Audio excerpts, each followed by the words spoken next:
Вы знали, что неандертальцы были настоящими кулинарами химии и могли варить клей, а первые города возникли целых 8000 лет назад? В этом ролике вы узнаете о таких археологических находках, что голова пойдет кругом. Это открытия, которые переворачивают наше представление о прошлом. Пристегнитесь. Мы отправляемся в путешествие, где каждая находка меняет историю человечества. Огромные каменные сферы, известные как Лас-Болас, являются одной из наиболее таинственных находок в районе реки Диквис. Исследователи полагают, что эти объекты были созданы около 600 года нашей эры. Большинство из них изготовлены из редкого горного минерала под названием габро, который образуется при взаимодействии камней с горячей магмой. Предполагается, что для придания им идеальной формы использовались мелкие камни. Некоторые ученые высказывают предположение, что эти сферы могли служить древним астрономическим инструментом. Другие верят, что они могут указывать путь к какому-то важному месту, возможно, хранящему древние секреты или сокровища. Однако истинная цель создания этих шаров остается неизвестной. Племя Чипча, которое проживало в Центральной Америке и Коста-Рике, исчезло после испанского завоевания, унеся с собой тайну происхождения этих загадочных объектов. Антикитерский механизм продолжает оставаться одной из величайших загадок археологии, напоминающей скорее вымысел или реквизит из фильма, чем реальное открытие, заставляющее ученых ломать головы над его происхождением. Этот артефакт, обнаруженный среди обломков древнего греческого судна, возраст которого оценивается более чем в 2000 лет, выполнен из бронзы и состоит из сложной системы механизмов и зубчатых колес. Первоначально исследователи полагали, что это одна из ранних моделей астролябии, служившей для навигации. Однако современные археологические исследования показали, что антикитерский механизм представлял собой нечто большее, чем простой компас звездных путей.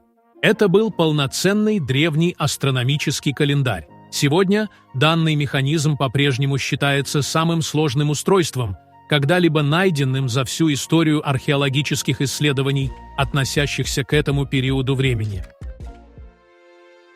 В 2015 году британские археологи совершили удивительное открытие в графстве Лестершир. Они нашли щит эпохи Железного века, изготовленный из древесной коры. Этот артефакт, датируемый периодом между 395 и 255 годами до нашей эры, стал настоящей сенсацией в мире археологии. До обнаружения этого щита считалось, что подобные изделия из коры были недостаточно прочными для применения в боевых условиях. Однако, несмотря на значительные повреждения, полученные в момент выбрасывания в скотный ров, щит успел прослужить своим владельцам более 10 лет, пройдя через многочисленные сражения. Экспериментальные археологи, пытавшиеся воспроизвести аналогичное изделие, пришли к выводу, что кора может обладать достаточной прочностью, чтобы противостоять ударам оружия и даже стрелам. При этом такой щит значительно легче традиционных деревянных или металлических аналогов. По своей форме и оформлению щит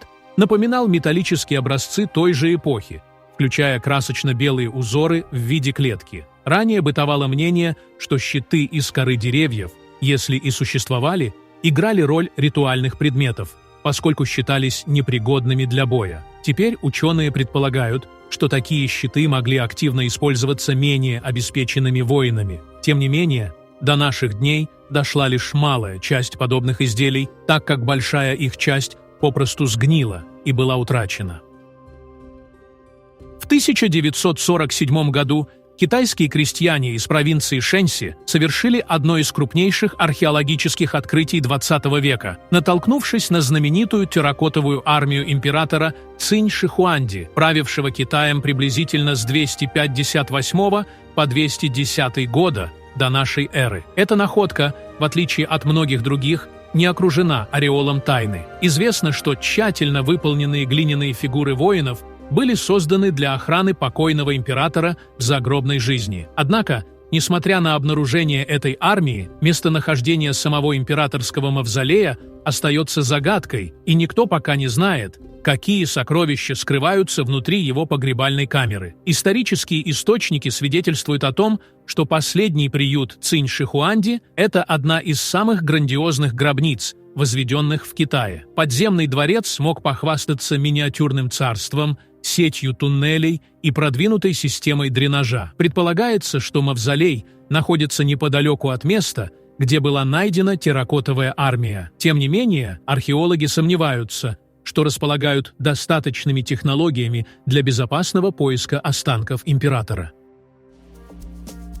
Камни Гавана относятся к категории хогбеков, одних из самых необычных памятников раннего Средневековья в Британии. Эти сооружения выполняли функцию саркофагов для значимых личностей, таких как представители королевских семейств или знатные дворяне. Они встречаются исключительно в тех регионах, где пересеклись норвежская и коренная британская культуры, включая Камбрию, Центральную Шотландию и некоторые районы Йоркшира. Эти памятники украшены декором, сочетающим элементы кельтского и норвежского искусства, что подчеркивает значимость местной элиты. Возможно, их использовали новые норвежские династии для утверждения своего господства и установления связи с предшествующими кельтскими правителями, стремясь тем самым завоевать расположение покоренного населения. Группа из 31 хогбека, известная как Камни Гована, была создана около 870 года нашей эры в Стратклайде в честь местных правителей, в период борьбы между кельтами и норвежцами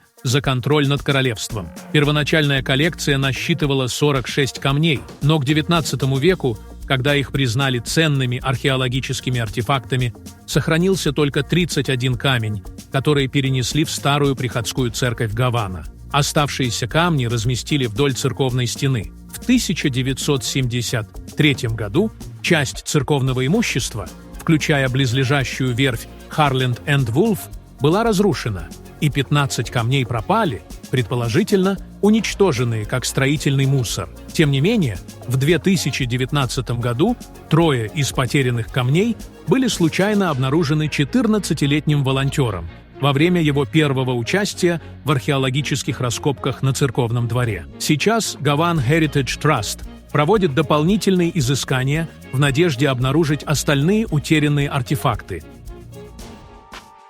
Стоунхендж – это всемирно известный доисторический памятник, который привлекает внимание миллионов туристов каждый год.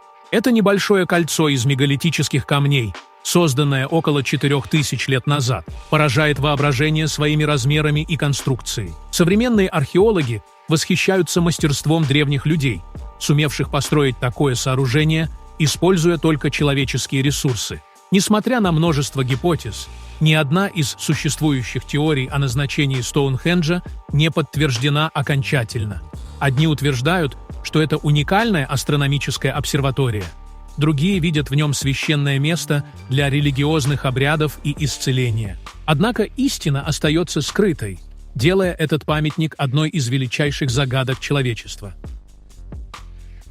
Небольшие каменные стены, пересекающие пустыни Израиля, Египта и Иордании, вызывают недоумение у археологов с начала XX века, когда они впервые были обнаружены. Это загадочная находка, представляющая собой линию протяженностью 64 километра, получила название «воздушные змеи», благодаря своему неожиданному появлению на поверхности Земли. Возраст этих сооружений датируется примерно 300 годом до нашей эры. Одна из популярных теорий гласит, что эта цепь стен могла служить своеобразной ловушкой для животных. Согласно ей, змейки вели зверей к глубоким ямам, где их было легче поймать. Если эта теория верна, то она свидетельствует о глубоких знаниях древних охотников, о поведении и привычках местной фауны.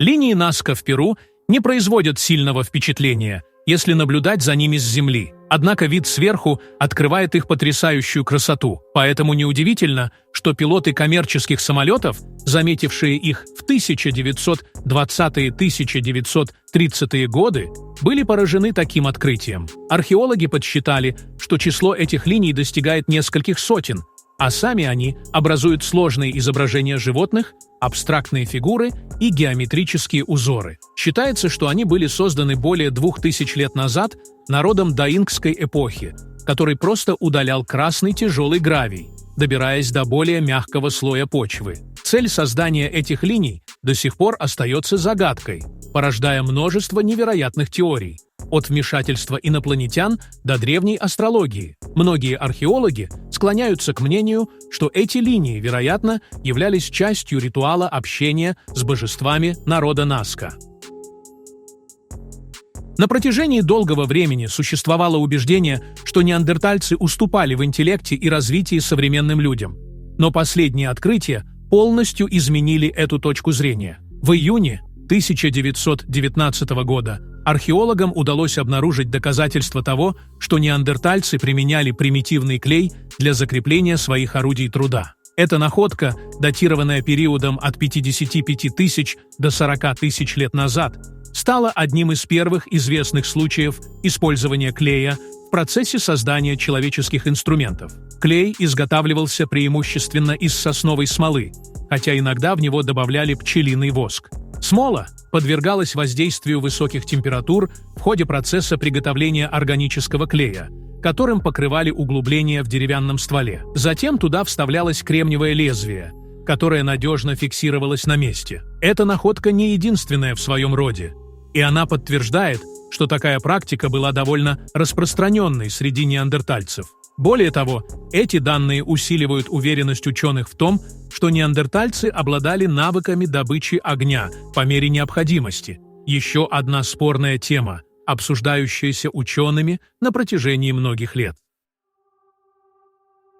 Туринская плащаница, пожалуй, одно из самых горячо обсуждаемых археологических открытий всех времен. По мнению многих, она является погребальным полотном Иисуса Христа. Этот длинный кусок ткани содержит следы крови и отчетливый отпечаток человеческого тела. Католическая церковь официально признала существование плащаницы в 1353 году, когда она неожиданно появилась во французской церкви города Лири. Однако легенды о плащанице восходят к 30-33 годам нашей эры. Согласно преданиям, ткань была перевезена из Иудеи, которая является территорией современной Палестины, в Эдессу или современную Турцию, а затем в Константинополь, старое название Стамбула. После разграбления Константинополя крестоносцами в 1204 году плащаница попала в Афины, где оставалась около 20 лет. Только в 1980 году ученые начали всестороннее исследование плащаницы, пытаясь определить ее возраст с помощью радиоуглеродного анализа.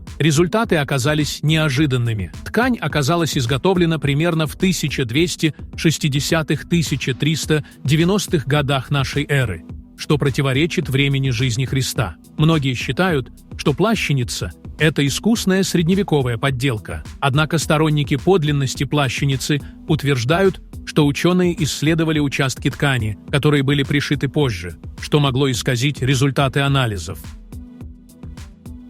Традиционно считалось, что люди сначала создавали постоянные поселения, занимались сельским хозяйством, а затем начинали возводить храмы и религиозные сооружения. Такая точка зрения существовала относительно периода около 8000 года до нашей эры. Однако археологическое открытие, совершенное в 1994 году в турецком Göbekli-Tepe, кардинально изменило эти представления. Göbekli-Tepe признано старейшим религиозным сооружением в мире. Здесь обнаружено множество древних круговых структур и каменных столбов с детальными изображениями животных. Эта памятка датируется 10-м тысячелетием до нашей эры. Примечательно, что строительство комплекса приписывается кочевым племенам, которые, судя по всему, не имели знаний о сельском хозяйстве, развившемся в регионе лишь спустя 5 столетий. Открытие Göbekli-Tepe поставило под сомнение общепринятые взгляды на последовательность развития цивилизаций. Теперь археологи рассматривают возможность того,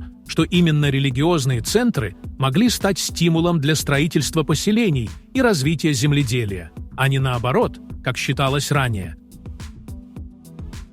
Одной из самых интригующих археологических загадок остается древний медный свиток, найденный в 1952 году в Кумране. Существует предположение, что на нем указаны координаты мест, где скрыты огромные запасы золота и серебра, которые местные жители прятали от римских легионеров во времена регулярных восстаний против имперской власти. Однако до сих пор никто точно не знает, существуют ли эти сокровища на самом деле. Медный свиток был обнаружен вблизи места нахождения знаменитых свитков Мертвого моря на территории современной Палестины. Он датируется примерно 2000-летней давностью, временем захвата и колонизации региона Римской империей.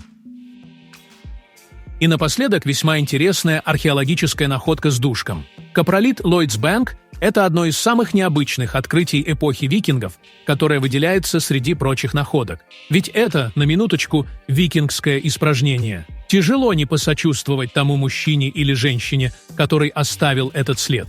Длина капролита составляет почти 8 дюймов, что делает его одним из самых крупных человеческих экскрементов, когда-либо найденных. Он был настолько плотным, что окаменел вместо того, чтобы разложиться, как обычно происходит с фекалиями. Такие находки чрезвычайно редки, но влажная почва Йорвика помогла сохранить их. Сегодня мы можем рассматривать этот артефакт и содрогаться от сочувствия к несчастному создателю, особенно учитывая, что в капролите содержались сотни яиц паразитарного червя, обитающего в толстом кишечнике. Помимо комичности ситуации, эта находка очень важна, так как дает нам невероятно подробное представление о рационе викингов, теме, по которой трудно найти прямые доказательства. Анализ капролита показывает, что его создатель питался в основном пыльцовыми зернами и зерновыми отрубями, употребляемыми в виде хлеба и каш. Сейчас этот уникальный экспонат выставлен в центре викингов Йорвик в Йорке,